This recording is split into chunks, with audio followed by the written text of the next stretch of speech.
Hola, espero que se encuentren muy bien. Me llamo Priscila Chagas, soy estudiante de profesorado de física en modalidad semipresencial en el Instituto de Formación Docente perteneciente a Tacuarembó. Y bueno, en este video a continuación vamos a hablar un poquito del movimiento armónico, ya que vamos a trabajar con un ejemplo del mismo. Quizás el movimiento armónico más conocido sea el movimiento armónico simple. Es un movimiento que tiene como característica general que la energía mecánica total siempre se conserva, o sea, que permanece constante. Esto quiere decir que no actúa ninguna fuerza disipadora en ellos. Y justamente por esta característica nos es muy difícil de encontrar en la naturaleza o en el entorno común que tengamos. Por ejemplo, un ejemplo de movimiento armónico simple sería que un péndulo oscile sin parar a medida que pasa el tiempo, o sea que oscilaría de manera indeterminada, nunca sabríamos si para o cuándo para. Otro ejemplo es la masa ligada a un resorte que oscila por un momento indeterminado, sin variar en su amplitud claramente. Con estas características podemos decir que esto no pasa, es muy difícil que pase. Por eso necesitamos mejorar un poquito el modelo y avanzar hacia un modelo que represente un poco mejor qué es lo que sucede con los distintos sistemas oscilatorios que nos rodean en la vida cotidiana. Por eso vamos a trabajar con el movimiento armónico amortiguado. El mismo se caracteriza básicamente por lo mismo que el movimiento armónico simple, lo único que en este sí actúa una fuerza disipadora, por lo tanto la energía mecánica sí disminuye a través del tiempo. Entonces, lo que podemos decir es que cualquier sistema físico real sufre una pérdida continua de energía debido a la interacción que tiene con el medio ambiente, tendiendo a cero, teniendo que el movimiento sea cero. Algunos ejemplos de este tipo de movimiento son los amortiguadores de los vehículos. Si los amortiguadores de los vehículos no tuvieran una fuerza disipadora, cada vez que el vehículo agarra un pozo o una lomada, seguiría con ese movimiento de subir y bajar de los mismos amortiguadores. Lo mismo pasa con los colchones. Si los resortes de los colchones no tienen una fuerza disipadora que detenga el movimiento, cada vez que nos sentamos o nos acostamos en la cama, va a subir y va a bajar de manera indeterminada a medida que pasa el tiempo, sin tender a cero. Pasa lo mismo con los amortiguadores de los puentes y algunos otros ejemplos más. Pero para representar un poquito más, de una manera más abstracta, este tipo de movimiento, vamos a utilizar un simulador. Y les voy a pasar a mostrar un par de videitos de qué pasa cuando actúa la fuerza disipadora y cuando no actúa. Cuando actúa la fuerza disipadora, va a pasar algo como esto. El resorte se mueve y a medida que pasa el tiempo tiende a cero. Sí. En cámara lenta es lo mismo que el video anterior, lo único que en cámara lenta. La fuerza disipadora actúa, entonces a medida que va pasando el tiempo va a tender a cero hasta que el movimiento sea nulo.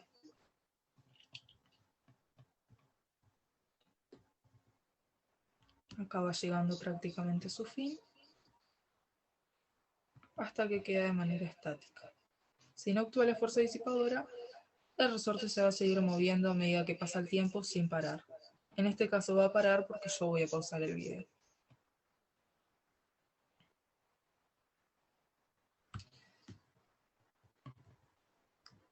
Como se puede apreciar en el video, y no sé si lo notaron, el movimiento oscila de manera indeterminada y sin variar ni un poquito. Sigue subiendo y bajando con la misma intensidad que tenía al principio. La ecuación para este tipo de movimiento es la siguiente. La fuerza viscosa va a ser igual a la constante de la viscosidad del elemento y por V, en este caso, que es la velocidad del cuerpo. O sea, que la fuerza de rozamiento o la fuerza viscosa es equivalente a la constante de la viscosidad y la velocidad del cuerpo. El signo de menos nos indica que toda esta fuerza se opone al movimiento que tiene el mismo cuerpo.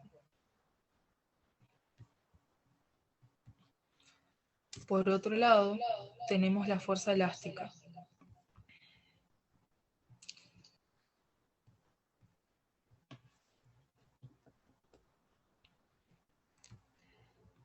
La fuerza elástica es menos K, que es la constante de elasticidad, por X,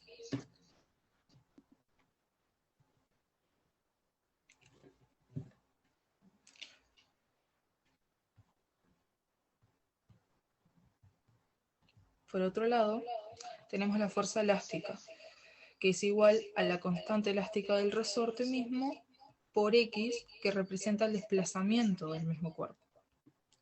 Entonces, lo que podemos hacer, teniendo estas dos ecuaciones, es determinar la fuerza total. Entonces, podemos determinar que la fuerza total es, por un lado, la fuerza viscosa más la fuerza elástica. Se tranca un poquito el video. Por un lado es la fuerza viscosa y por otro lado es la fuerza elástica. El signo de menos sigue significando lo mismo, que se opone siempre al movimiento, y esto sucede para que vaya disipando la energía.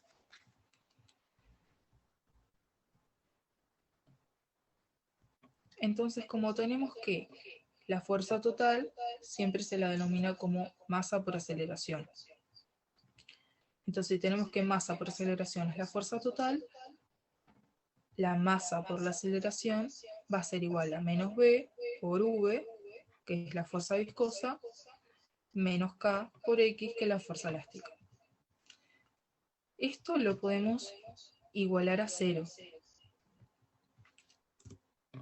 Si lo igualamos a cero, si pasamos todo por un lado, tenemos esta ecuación.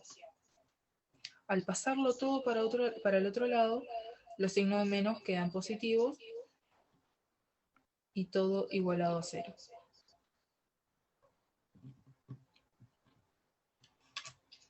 Al tener esta ecuación, lo que podemos hacer es escribirla de una forma diferencial, que queda de la siguiente manera.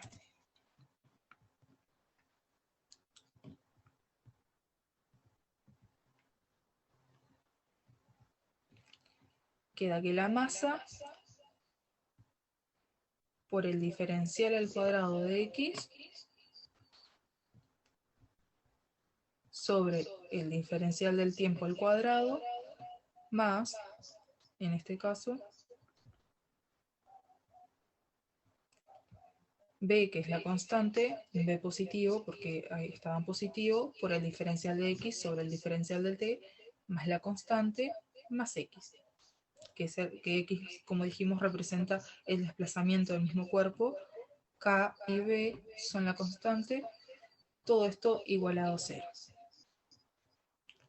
Muy bien.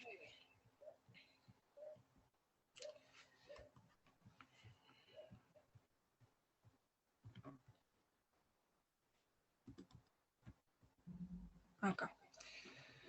Entonces ahora vamos a hablar un poquito sobre la segunda ley de Newton. Con lo que presentamos anteriormente es cómo se llega a una ecuación diferencial. ¿Qué es lo que pasa? Que generalmente en los libros de física no muestran todo este desplazamiento y todo lo que hacemos para llegar a una ecuación. Entonces, la expresión corresponde a una ecuación diferencial, entonces podemos realizar dicha afirmación debido a que en la misma ecuación aparece la función x de t, su derivada primera y también la derivada segunda.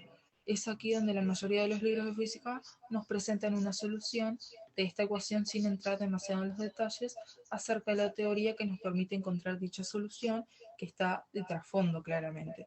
Por ejemplo, lo que pasa con lo que está presentado en pantalla, que es esta ecuación. Esto justamente aparece en los libros sin entrar mucho en detalle y nosotros lo presentamos acá. Buenas tardes, ¿cómo están? Mi nombre es Leonardo. Bueno, como ya les explicó mi compañera Priscila, esta vendría a ser una ecuación diferencial de segundo orden que describe el movimiento de un cuerpo en un movimiento justamente amortiguado. Bien, lo que nos preguntamos es, ¿cómo hacemos para resolver esta ecuación diferencial? A esta ecuación diferencial le podemos asociar lo que llamamos el polinomio característico en cuestión. ¿Para qué nos sirve este polinomio característico? Bueno, porque al hallar las raíces de este polinomio característico, ya vamos a saber qué tipo de solución vamos a plantear para la ecuación diferencial. ¿Cómo hacemos para hallar las raíces de este polinomio característico? Planteamos la ecuación de Bhaskara. Entonces, lo que vamos a discutir es las soluciones según el determinante, o sea, según el término b cuadrado menos 4mk. Si el determinante de la ecuación de Bhaskara es b cuadrado menos 4mk es mayor que 0, entonces el polinomio característico podemos decir que tiene dos raíces reales. Si a esas raíces las llamamos alfa 1 y alfa 2, las soluciones a nuestra ecuación diferencial planteada van a ser del tipo x igual k1 por e a la alfa 1t más k2 por e a la alfa 2t.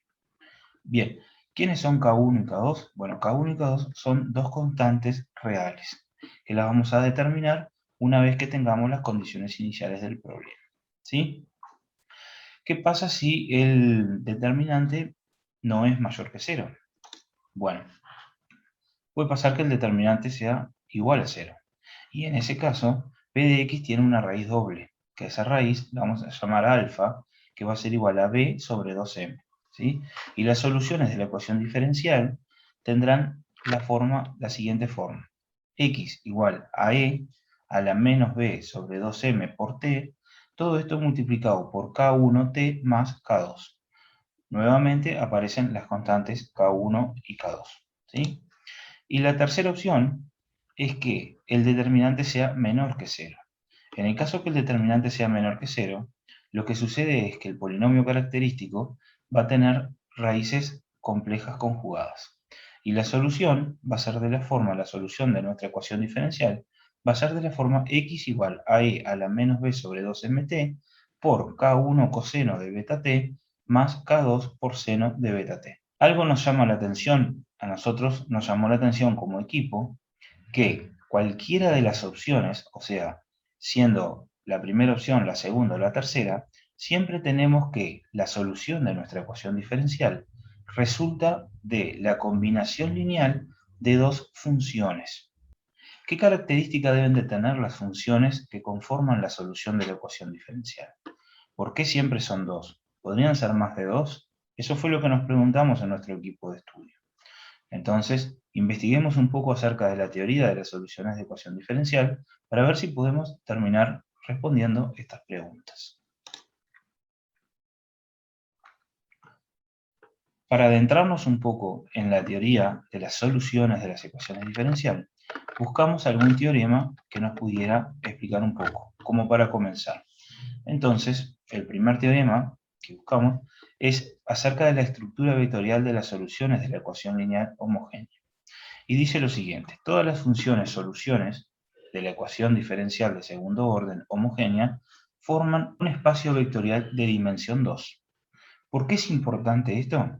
Bueno, porque si nosotros acá estamos contestando por qué siempre es la combinación lineal de dos funciones. Todavía no hemos contestado la pregunta de qué características deben de tener esas dos funciones, pero sí, ¿por qué son dos? Esto implica que si encontramos dos funciones, soluciones de la ecuación diferencial y que a su vez sean linealmente independientes, entonces tendremos una base de espacio vectorial. Y acá agregamos otra condición. Vemos que se agrega otra condición. Que las dos funciones que hablábamos anteriormente, que debemos encontrar, además necesitamos que sean funciones linealmente independientes. Si estos términos te resultan desconocidos, te recomendamos ir a un libro de álgebra básica para entender cuándo dos vectores o dos funciones son linealmente independientes o linealmente dependientes. Bien, entonces, si tenemos una función x1 de t y otra función x2 de t, que sabemos que son solución de nuestra ecuación diferencial, para todo t perteneciente a algún entorno J, donde sepamos que estas funciones son continuas y derivables. Es lo que necesitamos saber, ¿no? Entonces, para todos los t pertenecientes a ese intervalo, decimos que x1 y x2 son funciones diferenciables. Se define su determinante de Wronski mediante w sub t, o sea, el w de las funciones x1 y x2 de t, va a ser lo siguiente: x1 de t, x2 de t, y en la fila debajo irán la derivada de la función 1 y la derivada de la función 2. ¿Está bien? Con esto, si desarrollamos este determinante, obtenemos la función 1 multiplicado por la derivada de la función 2 menos la función 2 multiplicado por la derivada de la función 1. Con esto, si obtenemos que este determinante es distinto de 0, entonces lo que vamos a terminar probando es que x1 de t y x2 de t son linealmente independientes entre sí. Con el teorema que nos decía que es un espacio vectorial de dimensión 2, y si a la vez probamos, o sea que para generar este espacio necesitaríamos dos funciones que sean LI entre sí. Si con el determinante de Wronski podemos determinar que las dos funciones que tomamos, las dos funciones solución, son LI, entonces lo que terminamos obteniendo es una base, un generador del espacio vectorial. ¿Qué quiere decir esto? Que podemos escribir cualquier solución de nuestra ecuación diferencial como combinación lineal de estas dos funciones. A continuación, demostraremos el teorema de propiedad de base que se muestra en pantalla. Bueno, ahora vamos a explicar la demostración del teorema que recién mencionábamos. Si tenemos una función x de t, que sabemos que es solución de la ecuación homogénea, entonces dado un valor t0 cualquiera perteneciente al intervalo j, el intervalo j es donde todas las funciones son derivables, las funciones que estamos trabajando, y teniendo en cuenta que x1 de t y x2 de t forman un conjunto fundamental, podemos afirmar que si forman un conjunto fundamental, que x1 de t y x2 de t son LI, ¿está bien? Porque el wronskiano, el determinante wronskiano, es distinto de 0. Hay otro teorema que nos asegura eso. Entonces, podemos escribir que esta función que acabamos de definir en t0, en el punto t0, en un t0 particular, se puede escribir como la combinación lineal de x de 1 de t0 más c2 por x2 de ese t0. ¿Está bien? O sea que esta x de t0 va a resultar de la combinación lineal de c1 por x1 en t0 más c2 por x2. Y de la misma forma, la derivada de x de t en t0 se puede escribir como la combinación lineal de c1 por x1' de t0 más c2 por x2' de t0. O sea que en ese punto podemos escribir como combinación lineal. Si definimos ahora otra función x sub h para todo t, también sabemos que lo vamos a poder escribir como combinación lineal de x1 de t más x2 de t, utilizando c1 y c2 como constantes. Tenemos que, como x sub t y x sub h de t son soluciones de la ecuación homogénea, entonces además podemos decir que cuando la x sub h tome el valor t0, va a ser igual a la función x de t0, porque resultan de la misma combinación lineal. Lo mismo para las derivadas de cada una de las funciones. Entonces, tomando en cuenta el teorema de unicidad, podemos afirmar que tanto x sub h como x de t son la misma función. Por lo que entonces queda demostrado el teorema. A continuación, en 3 minutos, trataremos de mostrar un ejemplo donde desplayar toda la teoría que explicamos anteriormente. Tomaremos una función diferencial y segunda menos 5i' más 6i igual a 0. Es una ecuación diferencial homogénea de coeficientes constantes. Para resolver esta ecuación diferencial, estudiaremos el polinomio característico asociado a dicha función.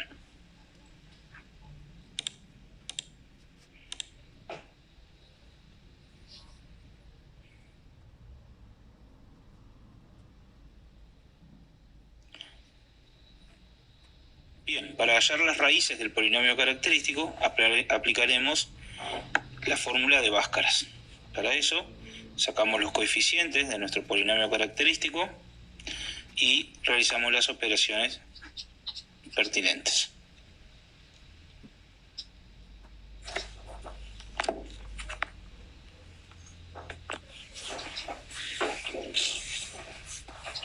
Una vez halladas las raíces del polinomio característico, plantearemos las posibles soluciones en función de esas raíces.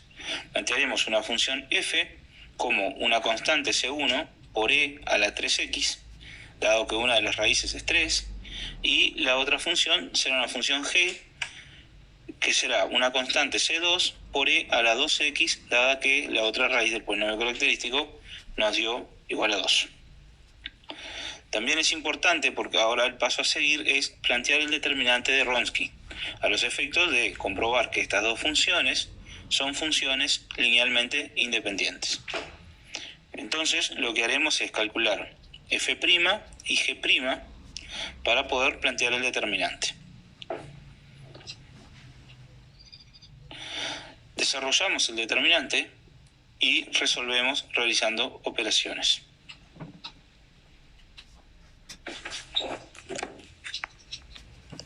El resultado de dicho determinante es igual a menos la constante 1 por la constante 2 por e a la 5x. Claramente, esta expresión es siempre distinta de 0 a no ser que alguna de las constantes sea nula, lo que comprueba que las funciones son LI entre sí. Con esto podemos afirmar que podemos expresar cualquier solución como combinación lineal de estas dos funciones.